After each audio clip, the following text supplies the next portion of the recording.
I rise today to share the story of one of my friends, Jessie Klein Elder.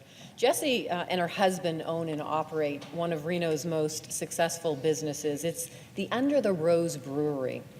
They are also the proud parents of a beautiful baby boy.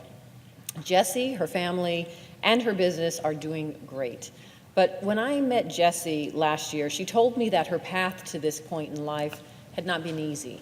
In 2012, Jessie left her job at a large firm and the health insurance it provided to pursue her dream of starting a brewery with her husband, Scott. About a year later, she learned that she was pregnant. During a routine checkup 9 weeks before her due date, Jessie's midwife advised her to see an OB/GYN. Jessie, though, didn't feel sick, so she hesitated. But the midwife urged her to go see a specialist anyway. Midway through her visit, the OB/GYN became concerned that Jessie's life was in danger. He diagnosed her with preeclampsia and rushed her to the hospital. Jessie's son was born a few hours later via emergency C-section. The doctors who delivered her baby agreed that had Jessie waited even 24 hours to see an OB/GYN, both she and her son would have died. In no uncertain terms, Jessie told me that she and her son owe their lives to the Affordable Care Act. Without the affordable coverage purchased on the Silver State Exchange, Jessie would not have been able to see a specialist. And she and her husband certainly would not have been able to afford the $1 million in medical costs Jessie's son incurred over the course of a month-long stay in the NICU unit.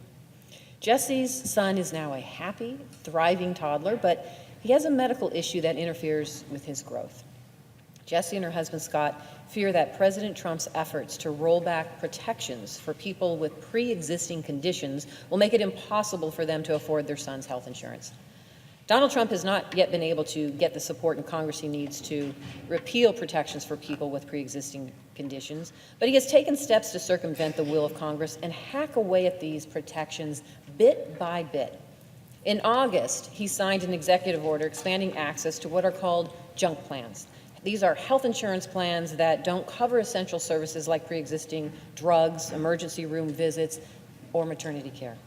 These plans are designed for short-term use only and don't include protections for people with pre-existing conditions.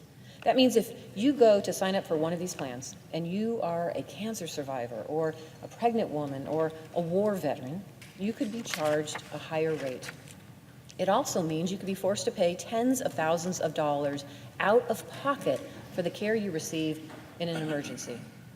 Junk plans come in all shapes and sizes, but none of them comply with consumer protections established by the Affordable Care Act. The Kaiser Family Foundation looked at junk plans in 45 states and found that 43% did not include coverage for mental health services. 71% did not cover outpatient prescription drugs, and not a single one covered maternity care. Junk plans appear cheaper than comprehensive health insurance plans, that is, until you read the fine print. Junk plans have low monthly premiums and astronomical out-of-pocket costs. President Trump's executive order allows insurance companies to trick consumers into signing up for these plans. Consumers think they are getting a good deal only to find out, as soon as they get sick, that their medical bills are not covered. The American Cancer Society Action Network says that junk plans pose a serious threat to cancer patients' ability to access quality, affordable health coverage. They also said that the President administration's rule will likely leave older and sicker Americans in the individual insurance marketplace with few, if any, affordable health coverage choices, and that patients living with serious conditions will be left paying more for the coverage they need if they can afford coverage at all. President Trump's executive order to expand access to junk plans is not just an attack on our healthcare system. It's an attempt to send us back to the days when families like Jessie's couldn't afford the health care they need. Jessie told me she owes her life to the health insurance she purchased through the ACA. Where would Jessie and her family be without it? What if she had not been able to afford a comprehensive plan? What if she had purchased a junk plan instead?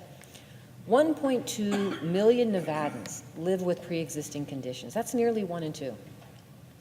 That number includes nearly 159,000 children, and nearly 270,000 people nearing retirement. The junk plan's rule directly threatens their health care. Heather Korbolek, who's our executive director of the Silver State Healthcare Exchange, summed up the risk that junk plans pose. She said, junk plans are designed to basically take your pre-existing condition and charge you more or tell you that you can't be on those plans at all. She continued, if they find that you've got disclosed a pre-existing medical condition, then you're left high and dry with no insurance. Now, I don't want to go back to a world where Nevadans with pre-existing conditions can't get the care they need, or where insurance companies aren't required to cover basic services like maternity care. I was a proud co-sponsor of Senator Tammy Baldwin's resolution to overturn President Trump's executive order. In failing to pass this resolution, the United States Senate has done a profound disservice to families and communities all across the country. I will continue fighting to restore protections against junk plans, and I encourage all of my colleagues to do the same. Thank you, Mr. President, and I yield the floor.